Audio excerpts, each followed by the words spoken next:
BMG და Tegeta Holding-ი წარმოგიდგენთ. BMG Autos. დონალდ ტრამპის მიერ ავტოიმპორტზე ტარიფების დაწესება ყველაზე მძიმედ Porsche-ს და Mercedes-Benz Group-ს დააწვევა. პოტენციური ზარალის მოცულობა კი 3.7 მილიარდი დოლარია. ამის თაობაზე Bloomberg-ი იტყობინება ტრამპის მიერ დაწესებული 25%-იანი გადასახადი, რომელიც ძალაში 3 აპრილიდან შევა Porsche-ს და Mercedes 2026 წლის საოპერაციო პროგნოზირებულ შემოსავალს სავარაუდოდ მეოთხედით შეამცირებს. ზარალის შესამცირებლად კი კომპანიას ფასების ზრდა ან წარმოების ამერიკის შეერთებულ შტატებში გადატანა მოუწევთ.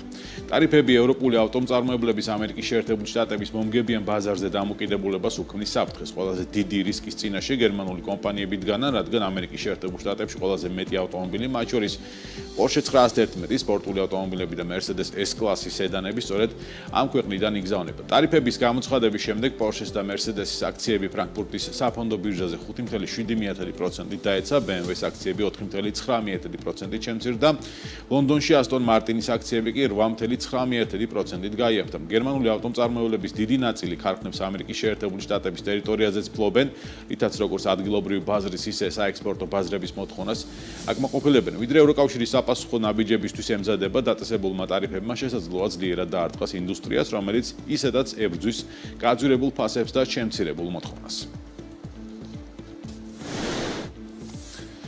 სამხრეთ კორეაში დაფუძნებული საავტომობილო გიგანტი Hyundai კი ამერიკის შეერთებული შტატების ეკონომიკაში 20 მილიარდი დოლარის ინვესტიციას ჩადებს, რომელიც ახალი ქარხნების აშენებას მოხმარდება. როგორც ჩანს, სავაჭრო ტარიფების თავიდან არიდების მიზნით კორეულ კომპანიას აწარმოო პროცესის ნაწილი ამერიკის ტერიტორიაზე გადააქვს, რაც ზუსტად ის არის, რასაც პრეზიდენტი დონალდ ტრამპი საერთაშორისო კომპანიებისგან მოითხოვს. უნდა აღინიშნოს, რომ Hyundai-ის ავტომობილებზე მოთხოვნა ამერიკაში სწრაფად იზრდება, განსაკუთრებით ჰიბრიდული და ელექტრონული მოდელების მიმართულებით, რაც კორეულ კომპანიას აძლევს იმის საშუალებას, რომ სათანადო კონკურენცია გაუწიოს როგორც Ford-ს, GM-ს, ასევე Tesla-ს, რომელიც ელექტრომობილების სეგმენტში ჯერაც დომინანტ ძალად რჩება. როგორც ცნობილია, Hyundai არა მარტო საავტომობილო ქარხნის, არამედ ფოლადის საწარმოს აშენებასაც გეგმავს, ანუ ამ ინვესტიციით კომპანია თავიდან აირიდებს როგორც საიმპორტო, ასევე საწარმოო ტარიფებს, რომელიც ფოლადთან მიმართებით არსებობს.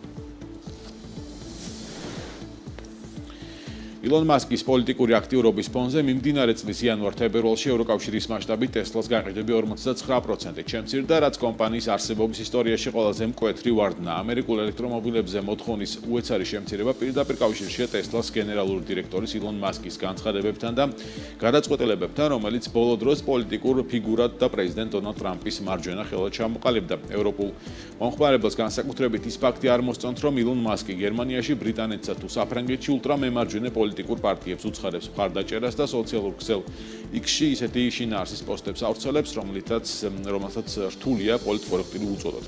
ამასთან ევროპელები სოლიდარობას უცხადებენ იმ ამერიკულ ფედერალურ მუშაკებს, რომლებმაც სამსახური ილონ მასკის დეპარტამენტის გადაწყვეტილებით დაკარგეს. საერთო ჯამში 2025 წლის დასაწყისში Tesla-მ ევროპის ბაზარზე 19,046 ელექტრომობილი გაყიდა, ნაცვლად 2024 წელს დაფიქსირებული 27,321 ერთეულისა.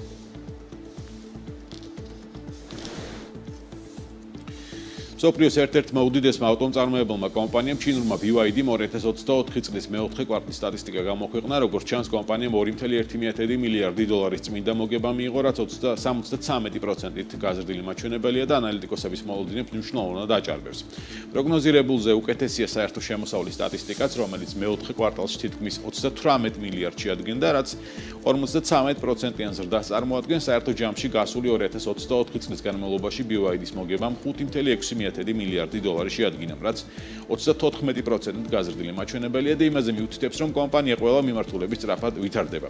კომპანიას რეკორდული ზრდა აქვს გაყიდული ავტომობილების რაოდენობის მიმართულებითაც, რომელმაც 2024 წელს 4.250.000 ერთეული შეადგინა და ამ შედეგით ჩინურმა კომპანიამ Volkswagen Group-ს გადაუსწრო. შესანიშნავი ფინანსური შედეგების ფონზე ერთ წლიან პერიოდში BYD-ის აქციების შეფასება ბირჟაზე 75%-ითაა გაზრდილი, ხოლო 5 წლიან პერიოდში კომპანიის კაპიტალიზაციის ზრდის მაჩვენებელი 585%-ს აჭარბებს, რაც ავტომობილო ინდუსტრიაში დაფიქსირებული ერთ-ერთი საუკეთესო შედეგია. Toyota-s მიერ დაგეგმილი ახალი თაობის EV ბატარეები, რომელიც 1000 კილომეტრამდე სავალ მანძილს და 20 წუთიან სწრაფ დატვენას გვპირდებოდა, შესაძლოა მოსალოდნელზე უფრო გვიან ჩაეშვას ბაზარზე. კომპანიამ გადაწყვიტა იაპონიაში ახალი ბატარეის ქარხნის მშენებლობის გადავადება, სადაც სწორედ ეს ბატარეები უნდა გამოშვებულიყო 2028 წლიდან.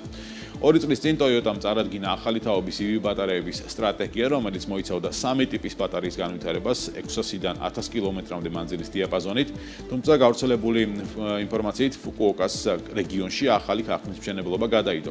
Toyota-მ ადგილზე მხოლოდ გასულ თვეს შეიძინა მიწის ნაკვეთი, მიუხედავად დაგეგმილი ვადების გადახედვისა, Toyota ქარხნის აშენებას კვლავ გეგმავს, თუმცა არ არის გამორიცხული, რომ მასშტაბები შემცირდეს ან საწარმოო მიმართულება გადაიხედოს. შიდა წყაროზე დაყრდნობით გადავადების მიზეზებია მშენებლობის მაღალი ხარჯები, ტექნოლოგიური მზადყოფნის საჭიროება, განსაკუთრებით ახალი Lexus EV სედანის გასაშვებად. როგორც ჩანს, Toyota-სთვის ელექტრომობილების მომავალი ჯერ კიდევ ჩამოყალიბების პროცესშია, მიუხედავად ტექნოლოგიური ამბიციებისა, დეკლარირებულად დაბალანსებული სტრატეგია, ფრთხილი მასშტაბირება და არსებული მოთხოვნის შეფასება აყალიბებს ბრენდის რეალურ პოლიტიკას ელექტრომობილების სფეროში. BMG და Tegeta Holding-ი წარმოგიდგენთ. BMG Autos.